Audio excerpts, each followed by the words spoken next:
Hello good morning. So bank Nifty 221 points gap up open झालं आहे आणि मार्केटमध्ये जे आहे ते एस एल जे आहे ते आपल्याला दोन्ही साईडचे दिसत आहेत. क्लोजिंग प्राईसचे पण एस एल आहेत आणि अपसाईड पण एस एल आहेत.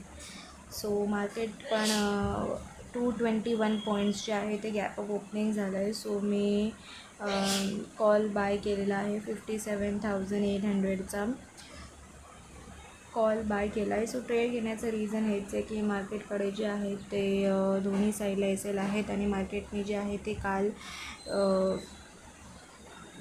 जे आहे ते पूर्ण जे एक डाऊनसाईड मोमेंटम करून जे बायर्स बसवले त्यांना काढून जो आहे तो मार्केट वर जाण्याचा प्रयत्न करतो आहे.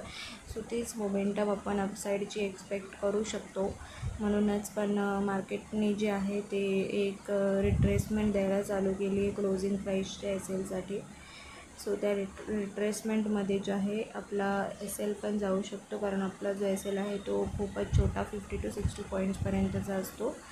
सो त्यामुळे ट्रेड घेण्याचं रिझन हेच आहे की मार्केट जे आहे ते गॅप अप ओपनिंग झालं आहे आणि अकॉर्डिंग टू ओपनिंगच आपण ट्रेड घेण्याचं ट्राय करतो आणि मार्केटकडे एस एलही त्या साईडला आहेत. सो म्हणूनच मी हा जो आहे तो कॉल साईडचा ट्रेड घेतला.